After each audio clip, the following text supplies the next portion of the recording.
5 News This Morning starts now. A man accused of kidnapping and killing a Fort Smith woman has pleaded guilty. Coming up, how the victim's family is responding. Another hot day today, maybe slightly less humid. That's going to allow temperatures to get close to 100, maybe even hit 100 tomorrow and Friday. We'll talk more about the heat and humidity coming up. The fight over the Epstein files leads to an early recess for Congress. The latest on the ongoing battle. But first, a live look outside in Bentonville. A beautiful sunrise here on this Wednesday, July 23rd. Thanks so much for joining us. We hope you're off to a great start. With a sunrise like that, I mean, you can't be in a bad mood. No, it can't. It can't. It's like cotton candy sunrise, as Joe Ellison would say. It's beautiful. Looking along Fayetteville. It's beautiful no matter where you are in the area. But yes, it may look beautiful, may not necessarily feel beautiful, especially if you don't like the heat, which, well, some of us may do. Others of us, including me, give or take. 72 degrees in Rogers, a dew point of about 70, so a little less muggy than yesterday. We'll take the little winds while we can, and that's allowing that temperature to be a little bit less as well. A little bit of a south wind, about 5 miles per hour, and a nice shot there in the background here at Rogers. You can see a little bit of that orange and pink as we're starting off our Wednesday. For Northwest Arkansas, we'll go through the rest of the morning into the afternoon. Temperatures will reach the low to mid 90s, especially the mid 90s later this afternoon by about 4 or 5 o'clock. Then for the River Valley, high temperatures are going to be in the upper 90s, close to 100.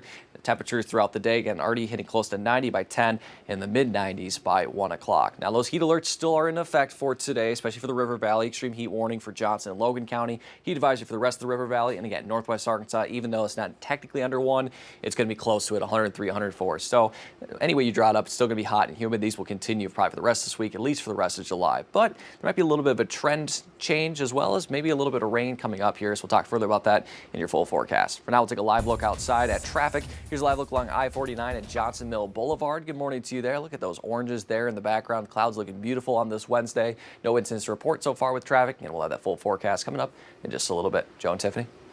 All right, thanks for that, Danny. Well, our top story this morning, a former Van Buren police officer is now facing some pretty serious charges. Yeah, and the department is responding. 5 News reporter Emily Moss is joining us live in Van Buren this morning with the latest in the case. Good morning, Emily. Good morning, Joe and Tiffany. Jason Scites was arrested yesterday. He is charged with internet stalking of a minor. We know police uncovered what they say was inappropriate communication between him and the child online.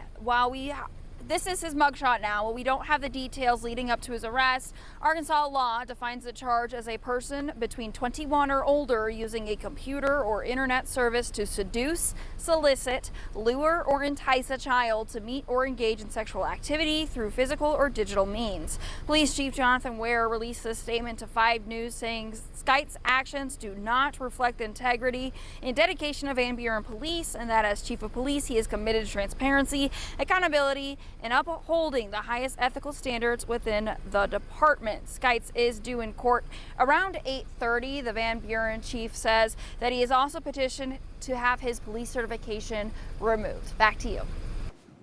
All right, thanks for that, Emily. Well, sentencing in LaFleur County has put a man charged with murder behind bars. 35-year-old Alex Davis will spend the rest of his life in prison without the possibility of parole. This for murdering Tara Strozier in 2021. Davis accepted a plea deal on July 10th, admitting to kidnapping and torturing Strozier in a mobile home in Cameron. This before killing her and hiding her body in a nearby pond. Some of Tara Strozier's family say that they feel at peace that justice has been served, but others wish the death penalty had not been taken off the table. Really, honestly expected the death penalty. And it's been too long coming. Our family has been in turmoil for 4 years.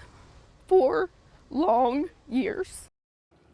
2 others are also charged in connection to this case. Austin Johnson has been charged with murder, kidnapping, and obstruction, and his trial is set for January. A 3rd man involved in the case, Kalen Hutchinson, was prosecuted through Choctaw Tribal Court. Officials say that he is currently out on bail.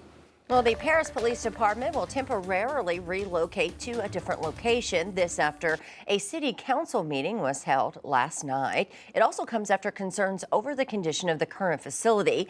An architect says a council proposal to tear down and rebuild a new department at the current location would cost about $1.5 million, take about a year and a half, and would require officers to relocate twice during the process. I think the critical thing for everyone to understand is the safety of the police officers here in Paris. And having just right off the bat, a safe, secure building needs to be one of their least worries. Well, moving forward, the city will have to wait until the fall to know if they'll get that grant.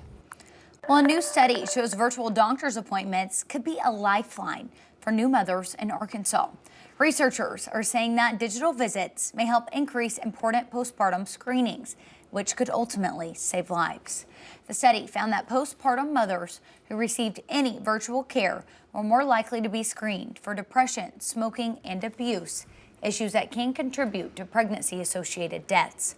Arkansas leads the nation in maternal mortality, with 9 out of 10 maternal deaths considered preventable, and nearly half of the counties in the state have no maternity care at all.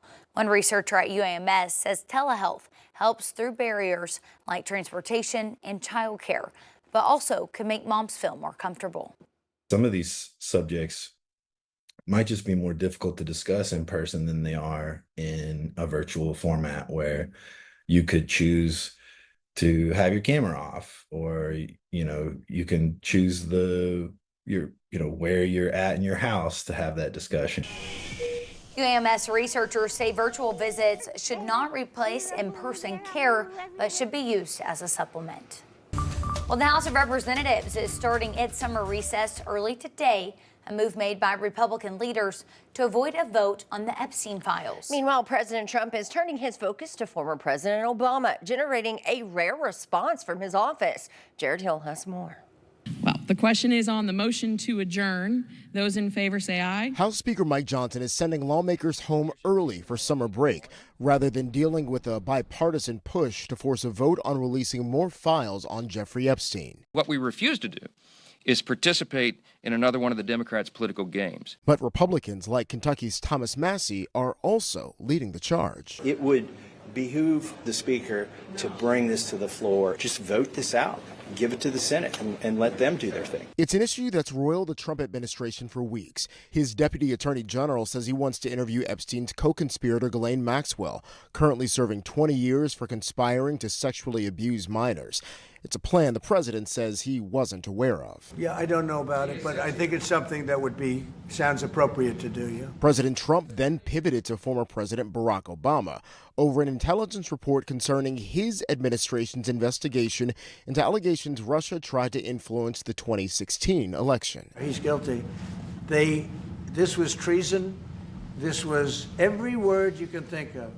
They tried to steal the election. In a rare response, the former president's office called the comments a weak attempt at distraction. Jared Hill, CBS News, New York. Well, President Trump says as part of a trade deal just reached with Japan, the country will invest $550 billion into the U.S. Now, Japan was America's 5th largest trading partner last year. Well, this morning there are growing questions around the conditions inside of a number of immigration holding facilities. Video released by the New York Immigration Coalition shows inside of a holding cell at the city's federal immigration offices. Men can be seen sleeping on the floor with thin blankets. The Department of Homeland Security has disputed concerns about their facilities and says that detainees at the New York facility are only held briefly. Meanwhile, in Florida, crowds demanded the detention center there in the Everglades to be shut down and for it to not be referred to as Alligator Alcatraz. It's a joke? No. To mock the very real suffering of migrants, to stir up fear, and to turn human rights violations into campaign slogans. Well, this comes as CBS News polling shows a growing number of Americans disapproving of the White House's handling of immigration. And we're learning more about what led to a deadly fire at an assisted living facility in Massachusetts last week. The fire swept through Gabriel House in Falls River, killing 10 people.